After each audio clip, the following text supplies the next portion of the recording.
tous et bienvenue dans ce petit tuto qui va vous permettre de créer une maquette en papier à partir d'un fichier 3D. Soit un fichier que vous avez déjà créé vous-même si vous connaissez la 3D, soit un fichier que vous avez importé, déjà fait, soit un fichier que vous importez et que vous modifiez un petit peu, c'est ce qu'on va voir tout de suite. Première étape, donc installer un logiciel de 3D. Blender est gratuit, c'est un très bon logiciel.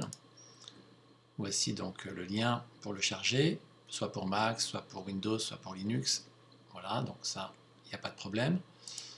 Deuxième étape, charger l'add-on, c'est-à-dire le petit bout de programme qui va se rajouter à Blender pour faire ce dépliage, ce patron en papier que vous allez pouvoir coller ensuite pour créer la maquette.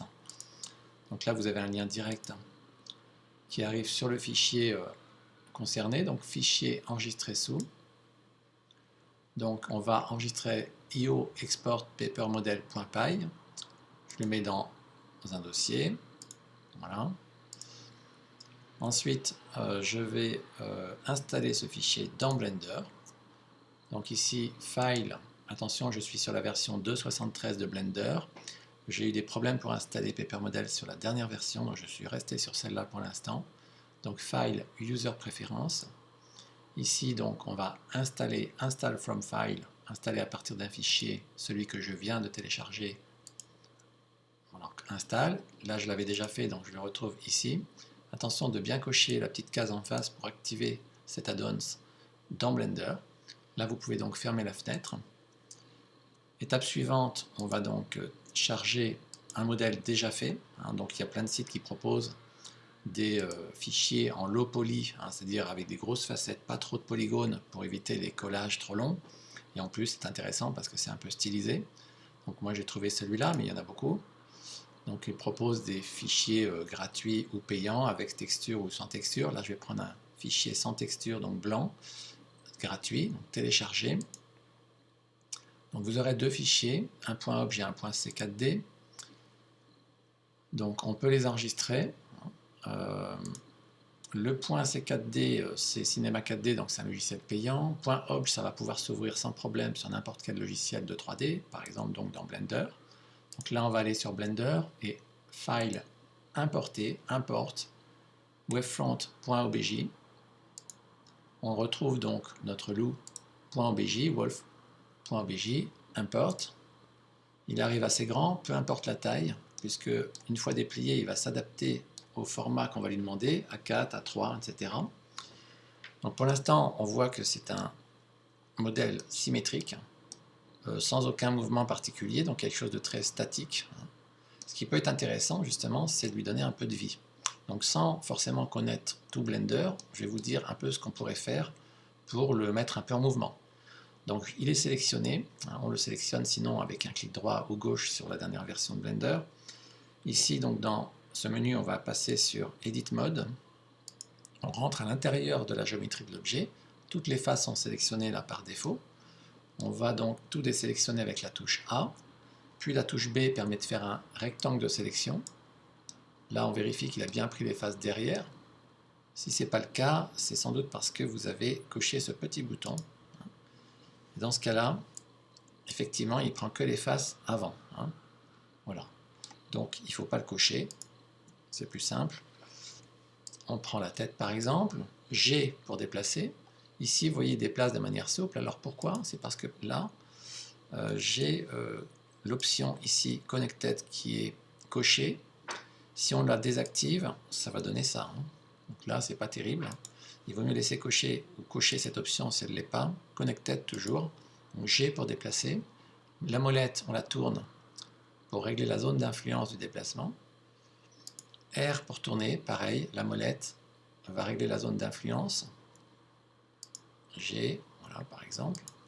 R, G. Ensuite, on peut prendre d'autres éléments. On peut lui attraper un bout de pâte ici, par exemple. Donc G pour déplacer, R pour tourner. Oula, on va le remettre un petit peu plus par là. R comme ça, voilà. On va le monter un peu, tourner un peu plus. Qu'est-ce qu'on pourrait faire? On pourrait aussi, par exemple, tirer un peu la queue. On va prendre un petit bout ici, vue de dessus. R, je tourne. G, je déplace. On va prendre aussi peut-être la moitié du corps ici. Donc R, G, voilà. Et puis on peut lui lever un peu la patte éventuellement là. Donc on va faire un petit déplacement par là. G, comme ça. R légèrement. Voilà. Alors, bon, les yeux, je vais les laisser, hein, mais on va peut-être pas forcément les faire en papier, il y a beaucoup de petites facettes, mais vous allez voir qu'ensuite, vous n'allez pas être obligé de les découper et de les plier. On peut les effacer ici, mais on peut aussi les laisser et simplement ne pas les faire en papier. Donc, je vais revenir ici dans le menu Object Mode. Donc là, ça pourrait être intéressant comme ça, hein, on pourrait s'arrêter là. Ce que je vais voir, si je ne peux pas un peu simplifier les facettes, il y a beaucoup de petites facettes quand même encore, on peut avoir quelque chose de plus stylisé en allant dans la petite clé à molette là ici, Add Modifier, donc ajouter un modificateur. On va prendre le décimètre, on va décimer l'objet. Ici, si je vais sur le ratio qui est sur 1 par défaut, je peux glisser avec le bouton gauche vers la gauche et regarder les facettes se simplifier. Alors pas trop, hein, sinon vous avez une origami peut-être comme ça, voilà, ça peut être marrant, mais on va rester un peu plus par là, donc à peu près à 50%. Je reconnais mon animal et je trouve un volume intéressant, en tout cas bien simplifié. Voilà. Après, il faut vérifier qu'il n'y a pas des petites facettes qui se croisent, qu'il y a des petits défauts dans la géométrie, hein, puisqu'on a déplacé des éléments, donc faites attention, vous pouvez bien regarder tout autour. On va partir dans le menu Edit Mode si jamais vous voyez un point, bon là c'est pas le cas, mais un point qui serait mal placé. On peut toujours, avec G, déplacer un point et ce qu'il y a autour, ou alors si on décoche cette option Connected, déplacer avec G juste ce point, hein, point par point. Bon, là on va laisser comme ça, je reviens dans Object Mode, et je vais donc exporter, donc File, Export Paper Model. Alors là, j'ai des options ici à gauche intéressantes, c'est sur quelle page je vais imprimer. Par exemple, sur des A4, sur des A3. Si j'imprime sur des A4, peut-être qu'il va me faire 2 pages ou 3 pages. Si j'imprime sur des A3, il m'en fera moins, mais il mettra peut-être tout sur la même page. Bon, disons que j'imprime sur des A4. Les marges aussi, bon, il faut laisser des petites marges quand même. Là, ce qui est intéressant dans Color et Style, c'est par exemple la couleur des lignes imprimées. Est-ce qu'on va mettre du noir? Moi, je préfère par exemple du gris, même du gris très clair. Ça suffit en fait pour faire les découpages et les pliages. Ça évite de voir des grosses lignes noires sur la maquette à la fin. Vous pouvez régler l'épaisseur des lignes, mais là c'est déjà sur 1 pixel, c'est très fin. Et puis d'autres petites options, voilà. Donc là on va pouvoir enregistrer loop.svg, hein, Scalable Vector Graphic. Donc ça veut dire que vous avez un fichier vectoriel, donc 100 pixels, qu'on va pouvoir rouvrir sur un logiciel qui permet de le faire, hein.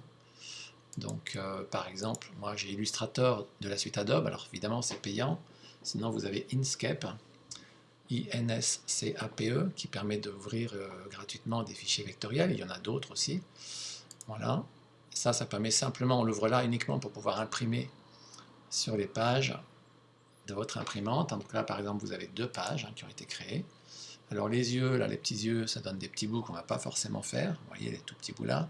Par contre voilà, vous avez des islands, donc des îlots un petit peu que vous pouvez coller séparément, et une fois que vous avez fait vos petits blocs, vous pouvez les recoller entre eux, tout est numéroté normalement.